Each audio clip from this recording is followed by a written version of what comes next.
في ليل التكريم أمنا الغالية والمربية الفاضلة، سائلا الحق جل وعلا أن يتغمدها بواسع رحماته، وأن يسكنها فسيح جناته، وأن يلهم أهلها وزويها الصبر والسلوى. نعيش وإياكم مع كلمة العلم والعلماء وبليغ من البلغاء لفضيلة الداعية الإسلامي الكبير الشيخ إبراهيم النجار، فليتفضل فضيلته مشكورا.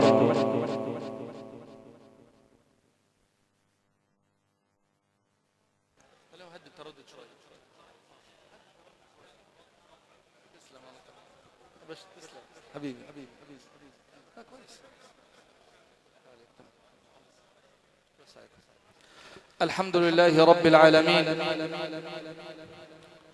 الذي أتم على الأمة النعمة وكمل لها دينها وآتى الحكمة أهلها وتمم بسيدنا محمد مكارم الأخلاق كلها، وأشهد أن لا إله إلا الله شهادة نستظل بظلها ونحيا عليها ونسأل الله أن نلقاه بها، وأشهد أن سيدنا محمدا عبد الله ورسوله خير من حج واعتمر وهلل وكبر وضحى ونحر، وبدين الله الحنيف أمر بالمعروف ونهى عن المنكر، صلوات ربي وتسليماته عليه، وهو صاحب الوجه الأزهر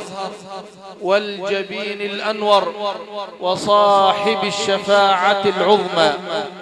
أخي في الله، إذا ما شئت من بعد الضلالة تهتدي فصل على الهادي البشير محمد. يا فوز من صلى عليه فإنه يحظى بالأمان في النعيم السرمدي. صلوا عليه وارفعوا أصواتكم يغفر لكم في يومكم قبل الغد، ويخصكم رب العباد بفضله والفوز بالجنات يوم الموعد. اللهم صل وسلم وزد وبارك عليه وعلى آله وصحابته إلى يوم الدين. أما بعد، أحبتنا الكرام، استمعنا إلى تلكم الآيات الكريمات المباركات التي اختتمها القارئ الكريم بقول الملك الحق المبين جل وعلا: وإذ قال إبراهيم رب اجعل هذا البلد آمنا واجنبني وبني أن نعبد الأصنام. رب إنهن أضللن كثيرا من الناس، فمن تبعني فإنه مني ومن عصاني فإنك غفور رحيم. والآيات أيها الإخوة جوها يدور حول مكانة بيت الله الحرام ومنزلة هذا البيت عند الله رب العالمين، لا سيما والمسلمون من شتى بقاع الأرض حطوا رحالهم عند بيت الله الحرام حاجين أو معتمرين في مطلع الغد.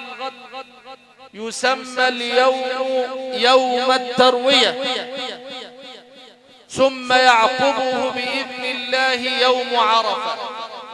فهي أيام كريمات جليلات يرفع فيها ربنا الدرجات ويحط فيها السيئات ويغفر فيها الخطيئات ويفرج فيها الكربات.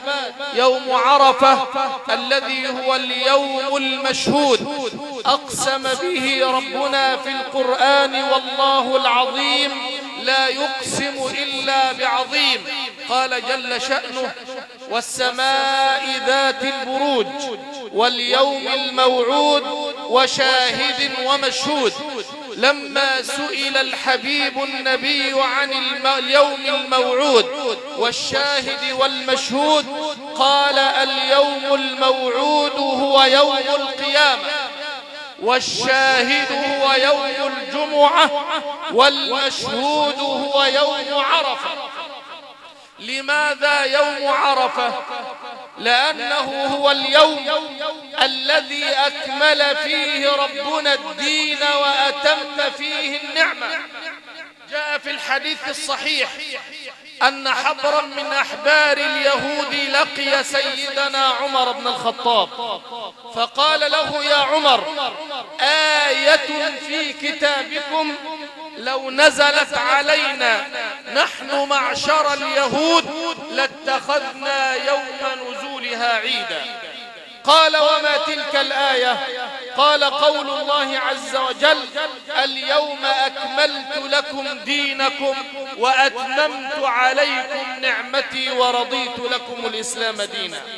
فتبسم سيدنا عمر وقال والله إني لأعلم متى نزلت وأين نزلت، فقد نزلت على النبي صلى الله عليه وسلم يوم عرفة وكان اليوم يوم جمعة، فجعلها الله عندنا في الإسلام في عيدين.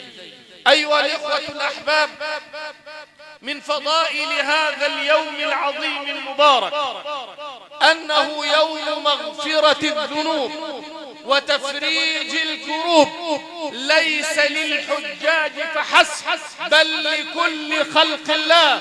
قال المصطفى عليه الصلاة والسلام خير الدعاء دعاء يوم عرفة، وخير ما قلت أنا والنبيون من قبلي لا إله إلا الله وحده لا شريك له، له الملك وله الحمد يحيي ويميت وهو على كل شيء قدير. لذلك كان السلف رضوان الله عليهم يدخرون دعواتهم طوال العام إلى يوم عرفة. يعني كل واحد يجهز الأدعية التي يرجو من الله أن يتقبلها ليدعو بها في يوم عرفة. لماذا؟ لأن الله ينزل في هذا اليوم. إحنا حفظنا بالسنة أن رب العزة ينزل إلى السماء الدنيا كل ليل إذا بقي الثلث الأخير نزولا يليق بجلاله وكماله، فينادي على الغافلين والساهين والنائمين والسادرين في غيهم ويقول هل من داع فأستجيب له، هل من مستغفر فأغفر له، هل من طالب حاجة فأقضيها له حتى يطلع الفجر. يبقى ربنا بينزل كل ليلة، ما بينزلش بالنهار إلا في يوم عرفة. لا ينزل ربنا بالنهار إلا في يوم عرفة إلى السماء الدنيا نزولا يليق بجلاله وكماله، فينادي على ملائكته ويقول هؤلاء عبادي أتوني شعثا غبرا ضحين يرجون رحمتي ويخافون عذابي، أشهدكم يا ملائكتي أني قد غفرت لهم، أفيضوا عبادي قد غفرت لكم ولمن استغفرتم له. لما كانت حجة الوداع نادى سيدنا رسول الله على سيدنا بلال وقال أنصت لي الناس، فأنصت سيدنا بلال الناس لرسول الله، فقال إن جبريل كان معي آنفا وأقرأني من رب السلام وبشرني أن الله قد غفر لأهل عرفة وأهل المشعر الحرام وضمن عنهم التبعات. فقال سيدنا عمر أهذا لنا خاصة أم للناس كافة؟ قال بل هذا لكم ولمن أتى بعدكم إلى قيام الساعة. قال المصطفى كثر خير الله وطاب. لكن نحن لم نذهب إلى هناك ولم نذهب لا حجاجا ولا معتمرين. هل يفوتنا الفضل؟ لا والله، بل قال صلى الله عليه وسلم صيام يوم عرفة أحتسبه على الله يكفر ذنوب السنة التي قبله والسنة التي بعده. ثم أختم بهذا الحديث أن النبي صلى الله عليه وسلم كان يركب يوم عرفة دابة وكان خلفه الفضل بن العباس، وكان الفضل شابا فتيا قويا وسيما. فمر سيدنا رسول الله على مجموعة من النساء، فجعل الفضل يلاحظ النساء، يعني ينظر إليهن، فجعل النبي يضع يده على وجهه ويحوله ويقول له: يا بني، إن هذا اليوم، يعني يوم عرفة، إن هذا اليوم يوم عظيم، من ملك فيه سمعه وبصره ولسانه كان حقا على الله أن يغفر له. إن هذا اليوم يوم عظيم، من ملك فيه سمعه وبصره ولسانه، يعني سمعه عن الحرام وبصره عن الحرام ولسانه عن الحرام، كان حقا على الله أن يغفر له. هنيئا للحجاج والمعتمرين، هنيئا للصائمين، هنيئا للمتصدقين، هنيئا للمسبحين والمهللين والمكبرين. اغتنموا تلك الأيام والليالي، عرضوا أنفسكم فيها لرحمات الله رب العالمين، لعل أحدكم تصيبه نفحة من نفحات الله فلا يشقى بعدها أبدا. في ختام كلمتي أرفع كف ضراعتي ورجاي إلى ربي ومولاي، سائلا إياه أن يتغمد الفقيدة بواسع رحماته، وأن يدخلها فسيح جناته، وأن يفسح لها في قبرها مد بصرها، وأن يجافي الأرض عن جنبيها. اللهم ارفع درجتها في المهديين، وتقبلها في الصالحين، واخلفها في عقبها في الغابرين، وارحمنا جميعا إذا ما صرنا إلى ما صارت إليه. ارزقنا جميعا حج بيتك الحرام وزيارة مسجد المصطفى عليه الصلاة والسلام، وارزقنا خاتمة ترضيك وترضينا وترضى بها عنا. وصل وسلم وتكرم وتحنن على أفضل الخلق وحبيب الحق سيدنا محمد. وشكر الله لكم حسن استماعكم، والسلام عليكم ورحمة الله وبركاته.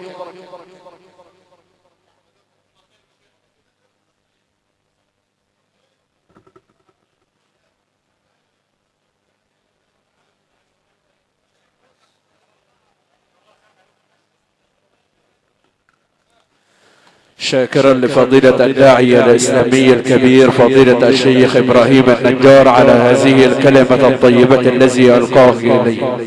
شاكرا باسم آل سلامة الأكرمين الحج السيد محمد أبو سلامة والحج السيد أبو عبده، وباسم الحج خفاجة إسماعيل سلامة والحج طلعت إسماعيل سلامة والحج رفعت إسماعيل سلامة، وباسم الأستاذ محمد أبو ناصر، وباسم الحج محمد أبو سلامة والحج رفعت أبو سلامة والحج مجدي أبو سلامة وآل سلامة جميعا بقرية العراقي، يتقدمون إليكم جميعا بخالص الشكر والتقدير إلى كل من أتى ليؤدي واجب العزاء في ليلة تكريم فقيد الدنا الراحلة، سائلا الحق جل وعلا أن يتغمدها بواسع رحماته، وأن يسكنها فسيح جناته، وأن يلهم آلها وزويها الصبر والسلوى.